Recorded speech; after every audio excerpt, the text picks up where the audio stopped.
The ocean was quiet. Too quiet. The Abyss Explorer drifted through the endless expanse of the Bermuda Triangle, its instruments sweeping the ocean floor in silent vigilance. The research team had been at sea for weeks, scanning for anomalies, mapping unseen depths. The sonar operator leaned over his screen, watching the familiar lines and static formations flicker across the monitor. Then, something changed. A new shape appeared, faint at first, a shadow against the abyss. The operator frowned, adjusting the sensitivity. The image sharpened. His breath caught in his throat. It wasn't a sunken ship. It wasn't a coral formation. It was something else. It was too large, too precise. Geometric. He called for the lead scientist, his voice steady but tight with unease. The team gathered around the screen, watching as the sonar traced the object's outline. It wasn't an error. The deeper the scan went, the more the image solidified. A structure, massive, rigid, and buried beneath thousands of feet of water. For a long moment, no one spoke. The lead scientist finally broke the silence, his voice barely above a whisper. "This shouldn't be here." The crew exchanged uneasy glances.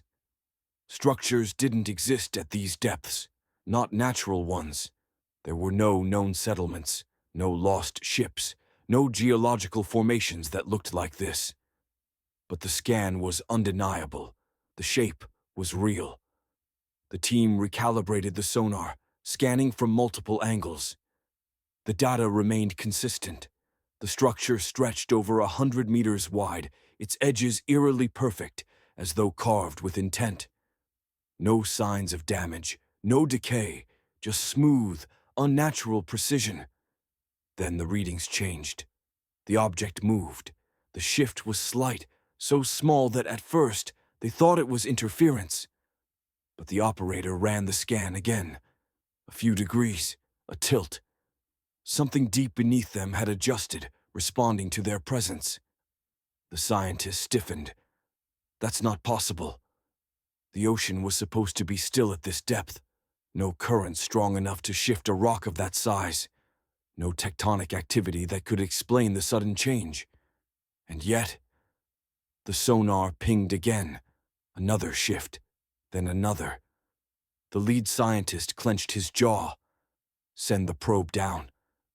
The submersible drone, designed for deep-sea exploration, was prepped within minutes. It was a small, unmanned vehicle, equipped with high-resolution cameras and a reinforced light, capable of withstanding the crushing pressure of the deep. As it descended, the ship's crew gathered around the monitors, watching as the feed flickered to life. At first, there was nothing but darkness. Then, as the floodlight activated, the ocean floor came into view. The drone's camera panned across a barren expanse of sand and jagged rock, the kind of desolate terrain expected at these depths. And then, it appeared. The structure loomed in the distance, rising from the seabed like something from another world. The floodlight cast long, eerie shadows across its surface, revealing patterns that shouldn't exist. There were markings, symbols, something etched into the surface, something deliberate. The lead scientist leaned closer to the screen, his fingers tightening on the console. Enhance that image. The operator adjusted the focus. The markings weren't random. They followed a pattern, an intricate design carved with precision, not eroded by time, not claimed by the ocean. They looked preserved. The ship's captain, a man who had spent his entire life at sea, exhaled sharply. "I don't like this." No one did. The drone drifted closer, its camera capturing the scale of the structure. It wasn't just a single formation. It extended beyond the light's reach, its edges vanishing into the abyss. Then, a movement. Something in the darkness shifted. A faint ripple just beyond the camera's range. The team watched in silence, tension thick in the air. The drone's sensors picked up a sudden change in pressure, an anomaly in the currents.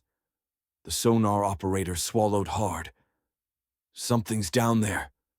Another shift. Not from the structure. This time, from the surrounding waters. Something was moving. The lead scientist straightened, his voice sharp. Pull the drone back. The operator hesitated. The camera feed flickered. For a fraction of a second, something massive passed in front of the light. Just a silhouette, a distortion in the water. Too fast, too large.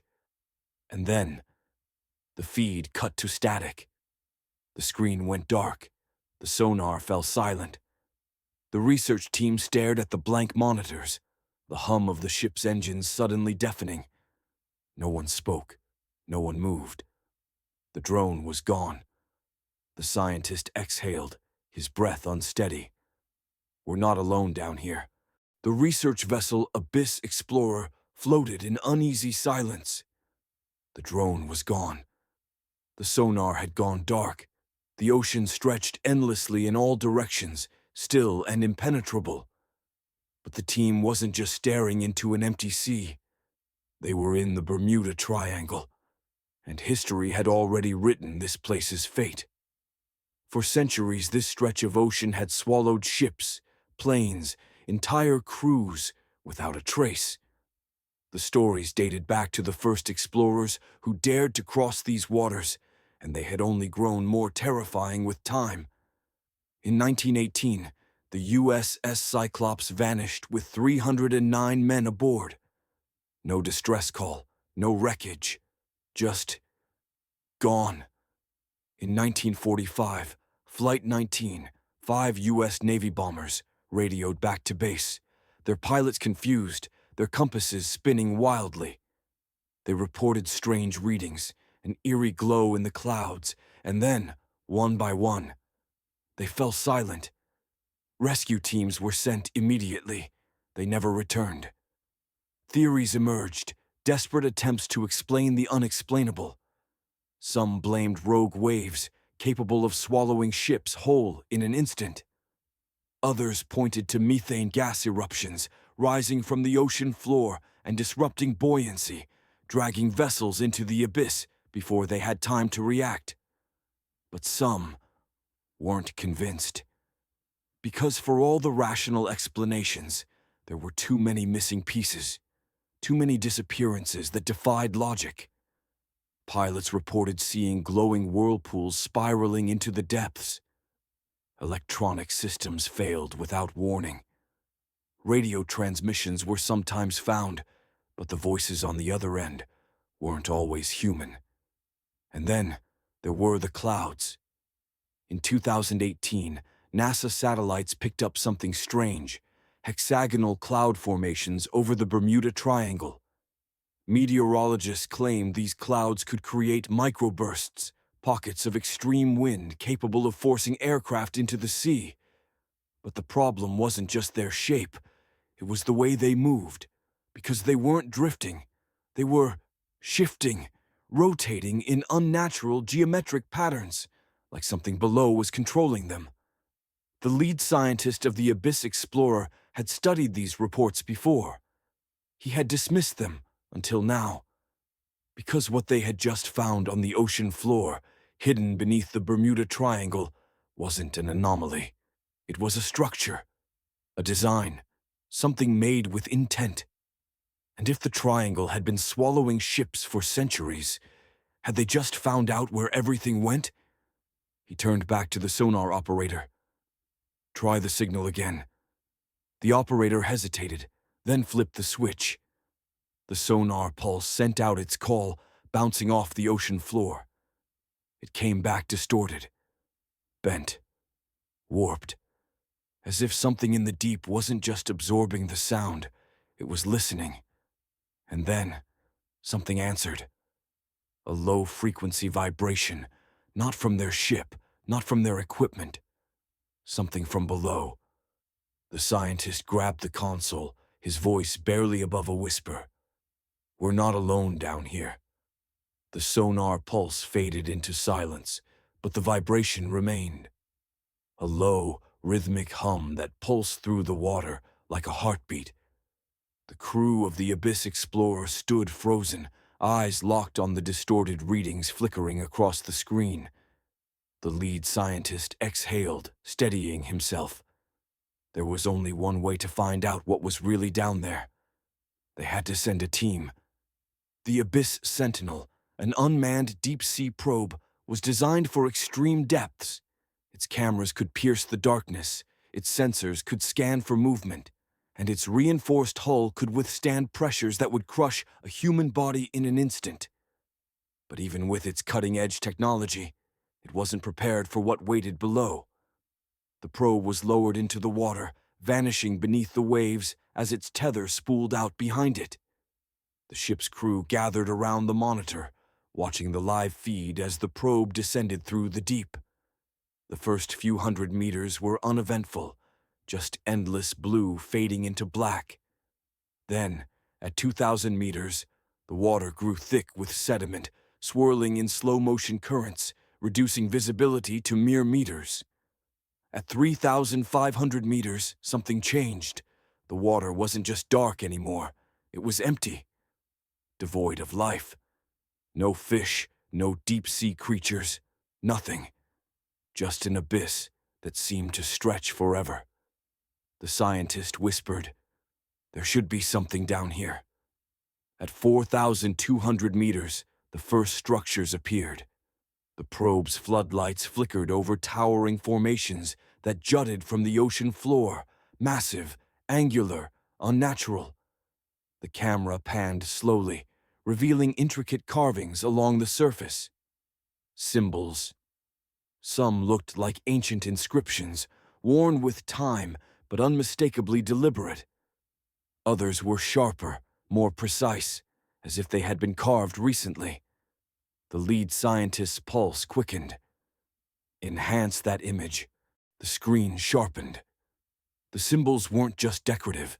They were patterns, arranged in a way that suggested meaning. But before he could analyze them further, the probe's sensor alarms flared. Something was moving. Not in front of the probe. Beneath it. A deep, shifting shadow, larger than anything the crew had ever seen. The sonar picked up faint reverberations, slow, methodical, as if something massive was stirring from centuries of stillness. The scientist grabbed the radio. "Pull it back, now." The operator hesitated. We haven't finished the scan yet."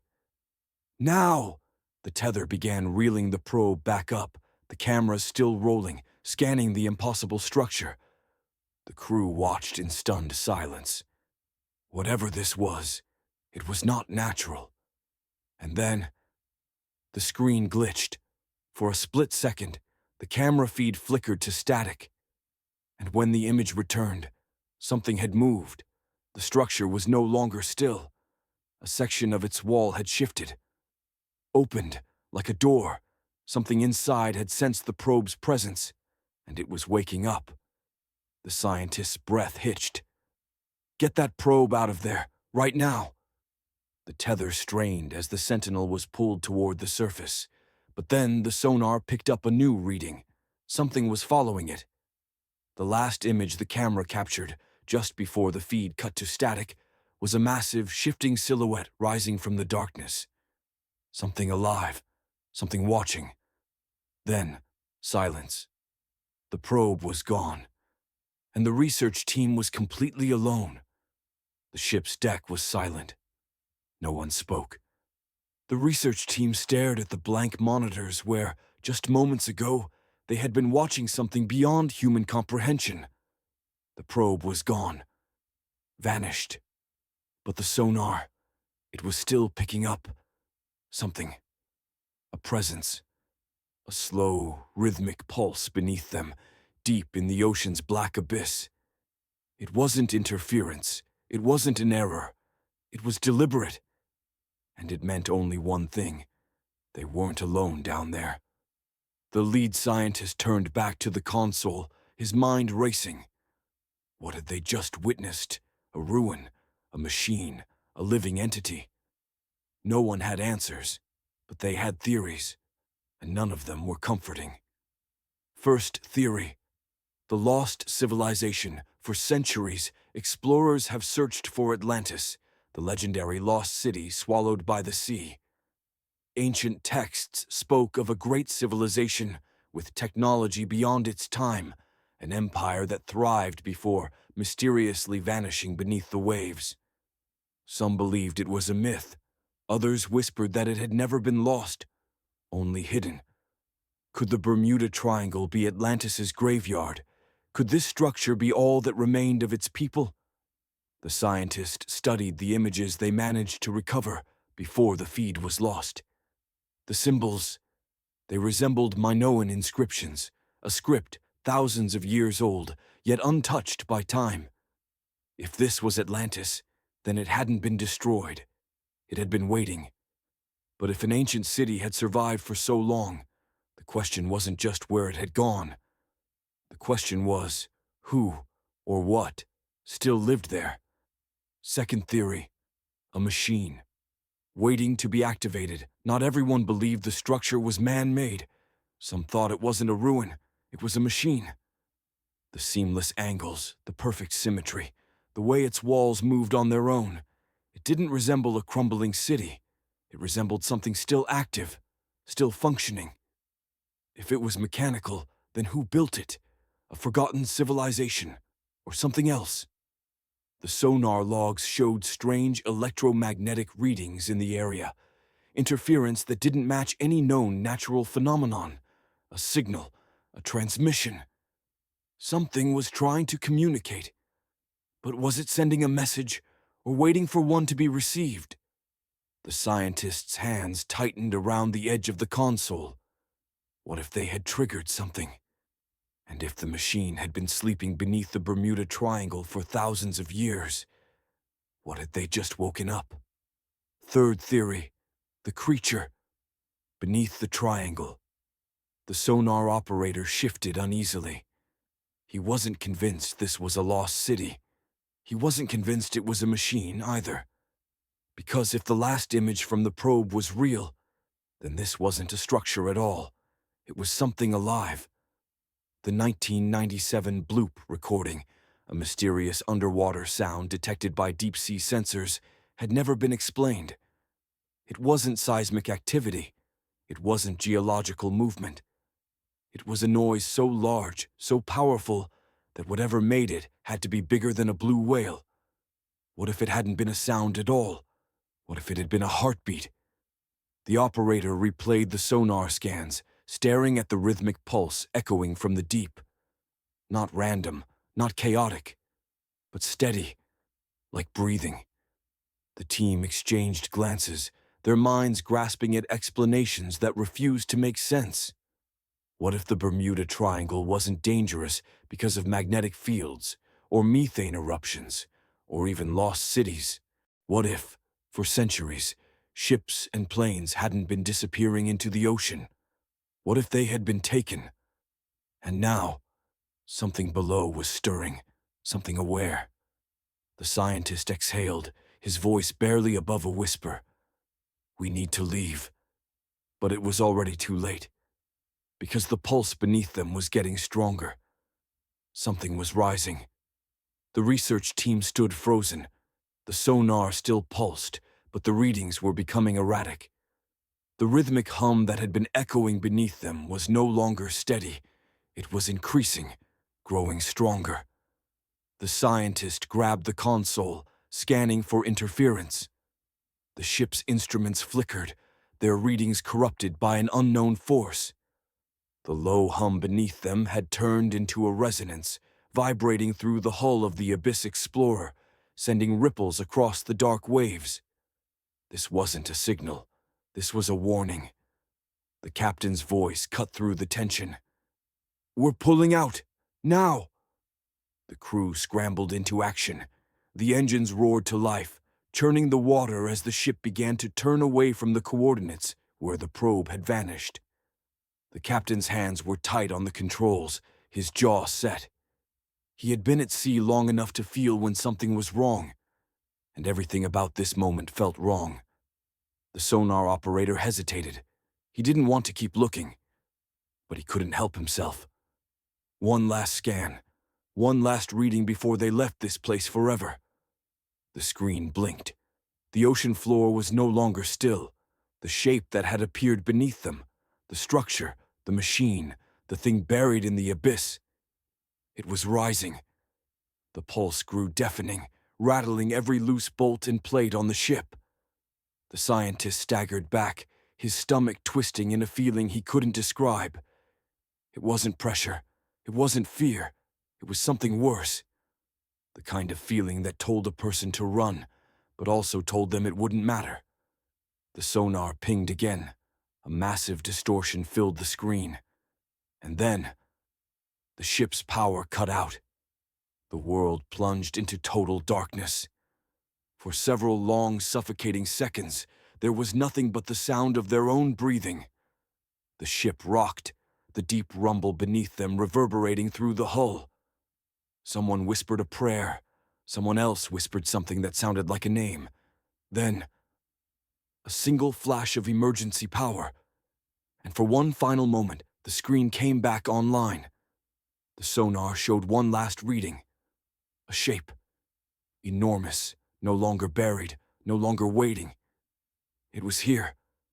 A shadow, stretching across the ocean floor, rising toward the surface. It had been sleeping, and they had just woken it up. The ship's alarms wailed.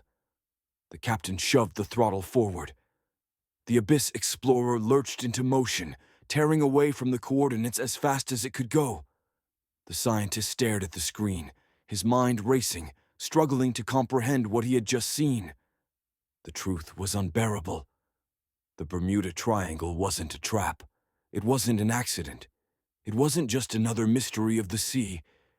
It was a grave, and something inside it was trying to break free. The ship raced toward open water, its crew shaken but alive.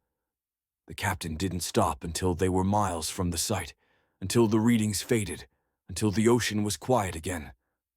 But the silence no longer felt empty, because now they knew the truth. They had escaped, but something beneath the Bermuda Triangle was still there, still waiting, and now it knew they had seen it.